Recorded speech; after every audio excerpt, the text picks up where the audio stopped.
You are the person that is ultimately responsible for their own personal safety. Don't throw it on anybody else. You are responsible for your own personal safety. The police are there to enforce the law, but they cannot be your personal bodyguard. They cannot do that 24/7 because they have got a whole list of other duties to do. So you, in turn, must take charge of your own personal safety. So you must say to yourself, I want you to say to yourself, I am responsible. Say it on the inside. Yeah, I am responsible for my own personal safety. So I'm going to give you a few points and tips. That's tip number one there, to make sure that you take full responsibility of personal safety. Now there's two different types of ways of staying out of danger. There's 2 points that I want to bring out. One is avoidance. Avoidance. If you want to be safe, you need to be in avoidance.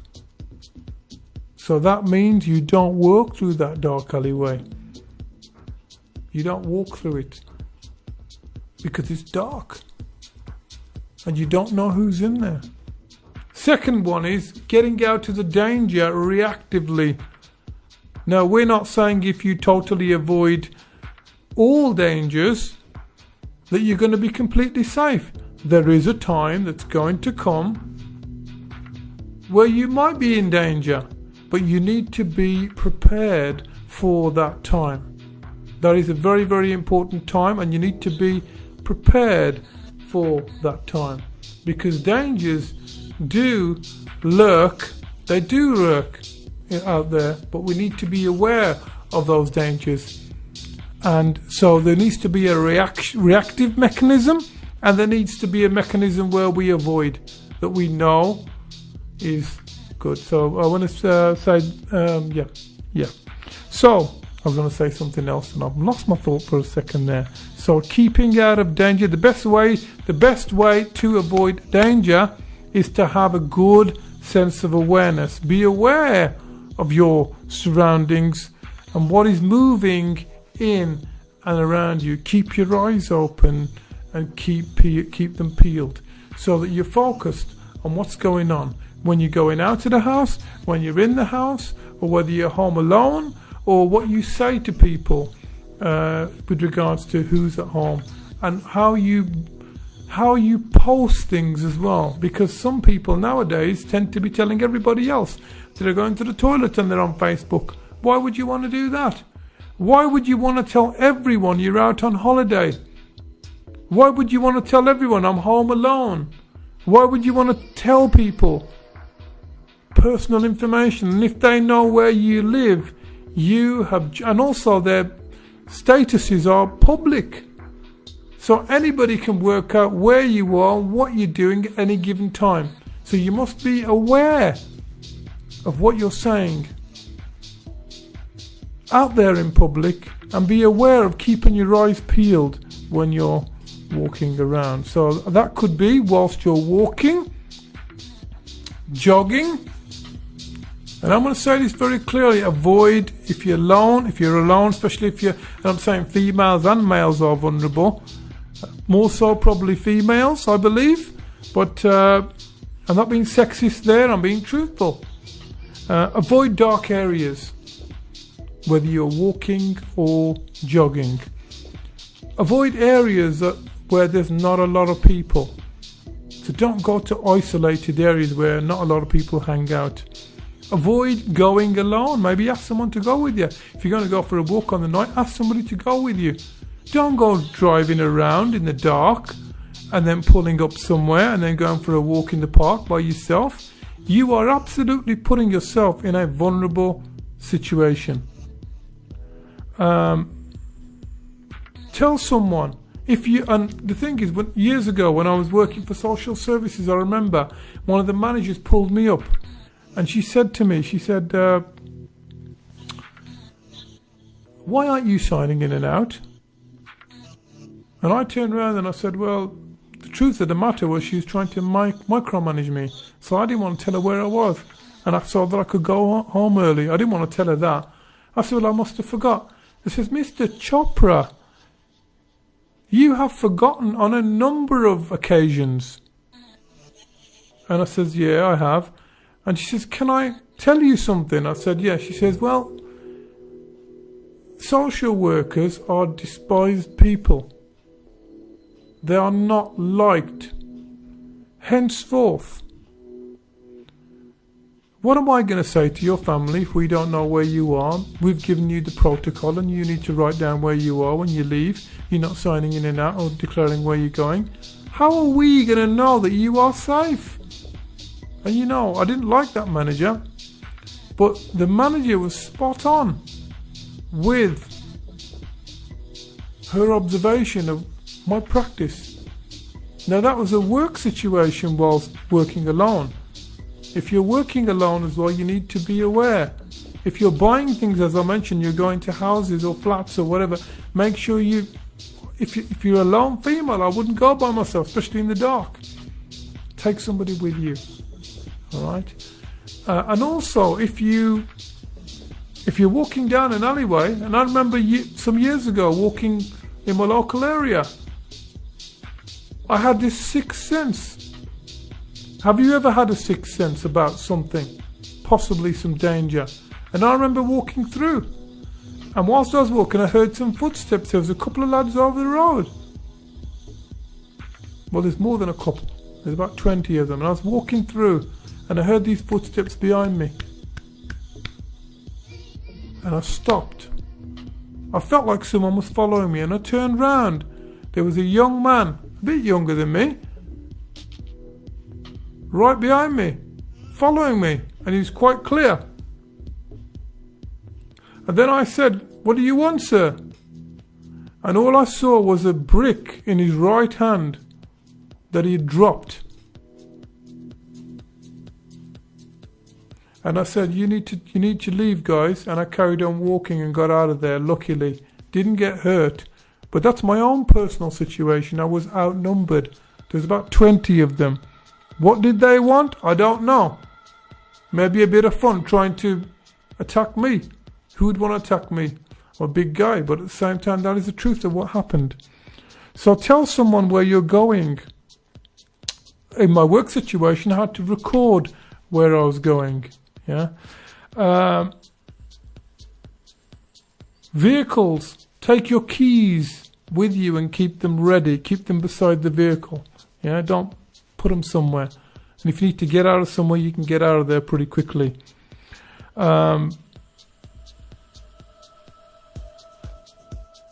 If someone asks you to pull over, don't pull your windows. If it's a valid reason, don't pull your windows all the way down and lock your doors. Because you don't know when someone comes up to your door. Once that door's open or once that window's open, don't open your window. Don't roll down the window far enough to allow someone to reach in while you are stopped in traffic. So if you're coming to a junction, keep your windows closed. Alright? If you're going to open them a little bit. Just for your own safety. Okay? If bumped, don't get out. Drive to a place. Don't pull up on a desolate road if you get bumped. Because there are people out there that were doing these cash for crashes. Insurance scams. But you don't know what else they want. So don't drive out. If you get bumped, don't get out the car. If stopped, drive to somewhere where there are people and you can have the conversation. Then you have that conversation. If someone flags you down, just drive on. Drive on because you don't know who's who and what's what. Okay? I remember a situation in India. They used to call them the local egg gang. It doesn't happen here so often. It doesn't happen in the UK. Not that I've heard. But they would throw the egg on the car windscreen.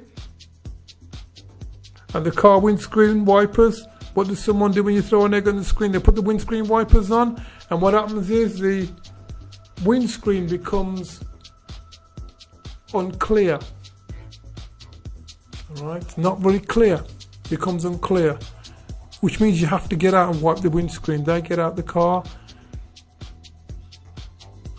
people come, rob them and shoot them.